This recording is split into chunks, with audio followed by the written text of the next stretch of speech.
Fala pessoal, tudo bem com vocês? Espero que sim. Meu nome é Giovanni Soares, eu sou advogado e o tema do vídeo de hoje é BPC e BPC para as pessoas que estão no espectro autista.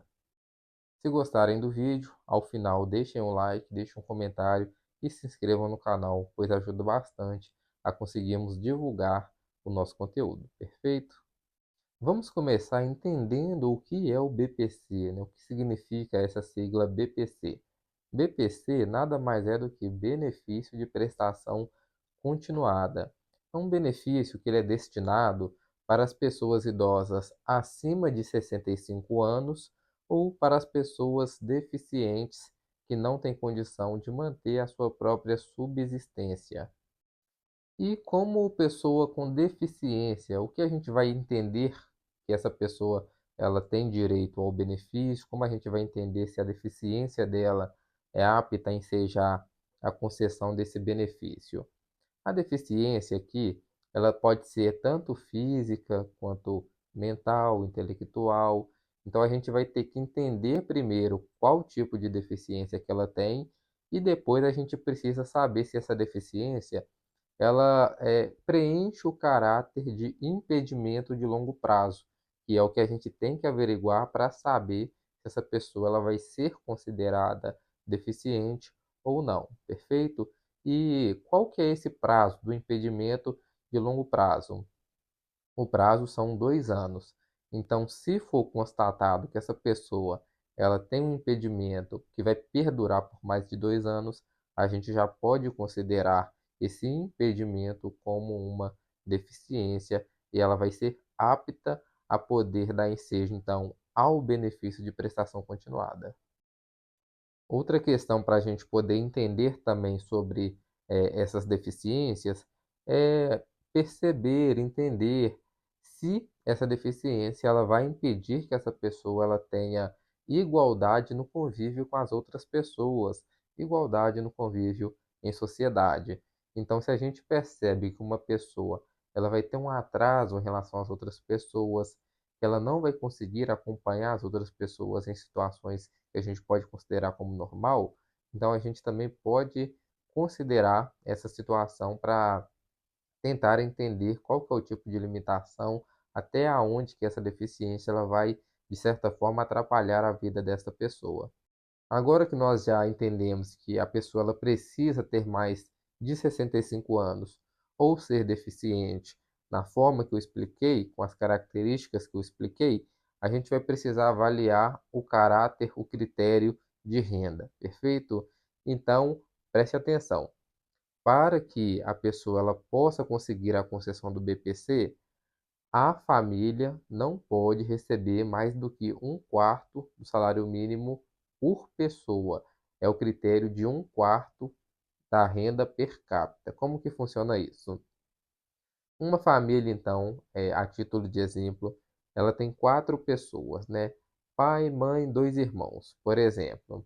Então, dessas 4 pessoas, o critério da renda ele não pode ultrapassar 1/4 por pessoa.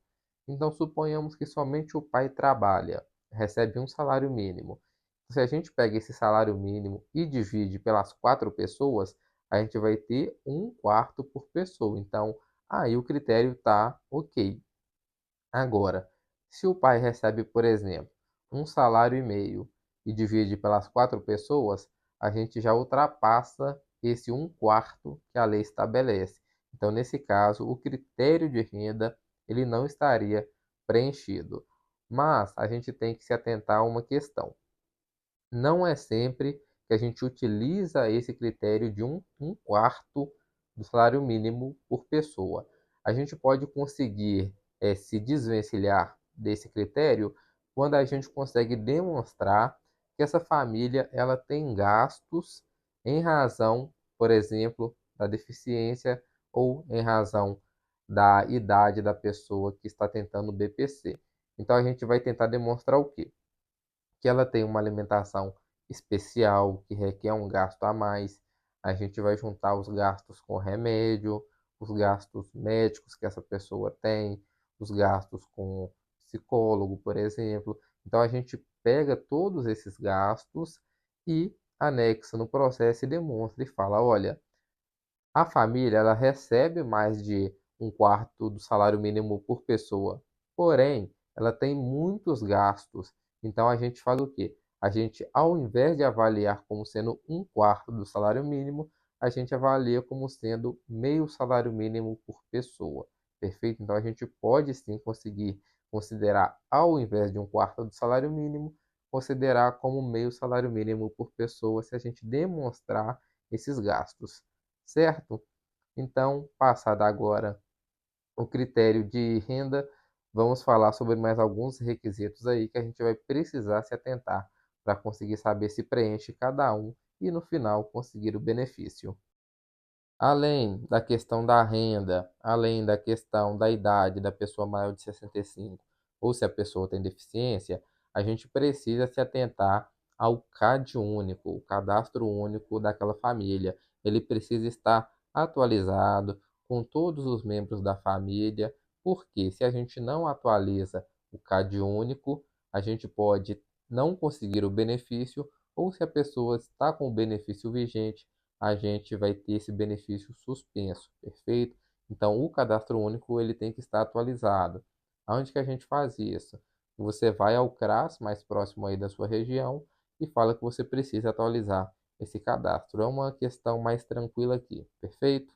De modo geral, tudo que eu falei aqui é relacionado ao BPC para todas as situações. Agora, tratando especificamente do BPC para as pessoas que estão no espectro autista, tem algumas peculiaridades aqui que eu queria trazer para vocês.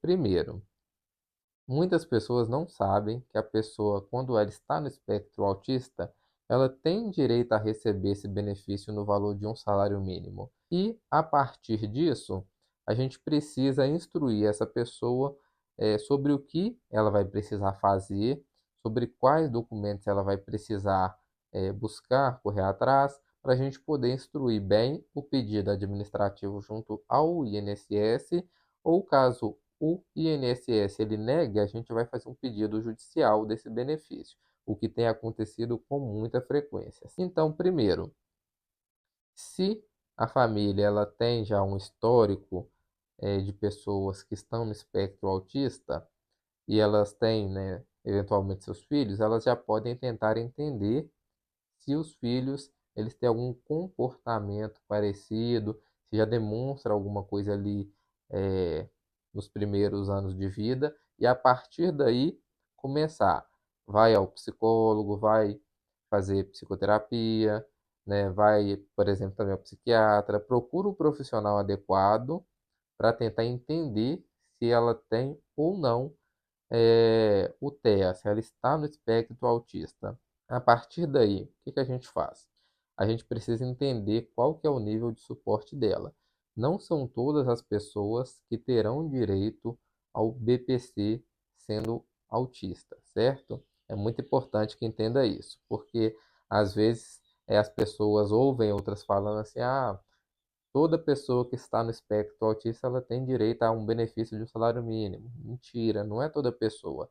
Vai depender do nível de suporte dela, vai depender de como ela precisa de um amparo, de como a família dela se encontra financeiramente pela questão da renda. Talvez a família tenha uma renda que seja capaz de suprir as necessidades. Então vamos aqui explicar o que você vai precisar, como você vai precisar e o que você vai ter que fazer, certo? Então, primeiro, tudo que eu expliquei anteriormente é válido para o BPC, para aquelas pessoas que estão no espectro autista. Então, veja, a questão da deficiência, ela tem que estar preenchida, então a gente vai precisar de quê?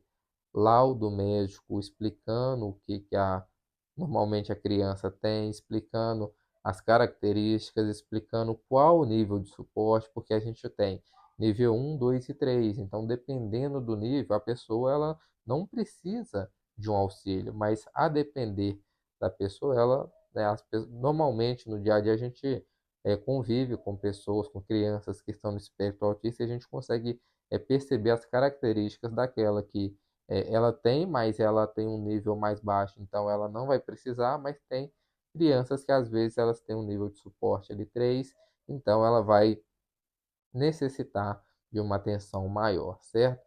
Então, primeiro, a gente vai, né, correr atrás de um laudo médico, a gente vai entender a situação, entender se ela vai precisar ali de um acompanhamento com frequência, 2 vezes por semana, 3 vezes, 1 vez por semana, vai ter que ter alguma medicação específica, então a gente vai ter que entender isso.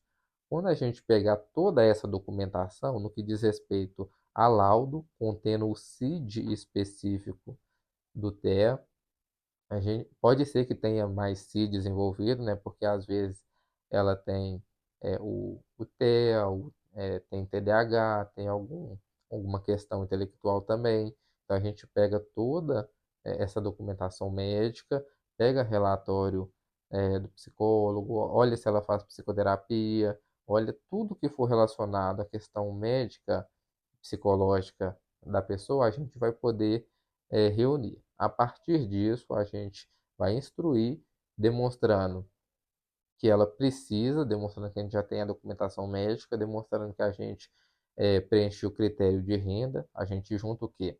Carteira de trabalho da família, das pessoas que compõem o núcleo familiar, para mostrar que não tem trabalho formal e, portanto, a questão da renda de 1/4 do salário mínimo está preenchida, ou se não, a gente demonstra os gastos em excesso que façam com que esse critério de 1/4 ele caia para metade do salário mínimo, ele caia não, né? Ele aumente, na verdade, para metade do salário mínimo por pessoa. Então a gente vai se atentar a todas essas questões. O que é muito importante a gente entender aqui? Normalmente, no INSS, o pedido administrativo é comum que neguem. Então, às vezes você vai lá, faz perícia, e eles neguem. Então, é importante a gente entender isso, porque primeiro tem que ter o pedido administrativo. Só a partir da negativa do pedido administrativo é que a gente vai conseguir realizar o pedido judicial, certo? Então, com relação à pessoa que está no espectro autista, a gente vai avaliar todas as questões que eu falei inicialmente, se a pessoa foi, se foi constatada a deficiência da pessoa, com laudo e tudo mais, a gente vai avaliar o critério de renda da pessoa e a gente vai precisar dessa documentação médica, certo? Todos os documentos demonstrando de forma assim inequívoca aquilo que a gente está pleiteando, certo? Então é isso, pessoal. Espero que tenha ficado claro. Qualquer dúvida, eu estou à disposição. Esse vídeo ele tem um caráter informativo, certo? Então é para que as pessoas consigam entender, consigam ter ciência daquilo que é de direito, entender os critérios e requisitos para que uma pessoa ela saiba ou não se ela tem direito ao BPC e não deixem de correr atrás, porque é uma situação que acaba ajudando as pessoas. Então, às vezes está passando por uma dificuldade financeira, às vezes está precisando de medicamentos e não tem condição, e a pessoa ela não sabe que ela pode ter direito a esse benefício, certo? No WhatsApp ele fica na descrição. Dúvidas sobre o tema, a gente pode conversar. Mandem nos comentários ou tentem entrar em contato aí por qualquer meio que eu vou deixar à disposição. Um abraço e até um próximo conteúdo.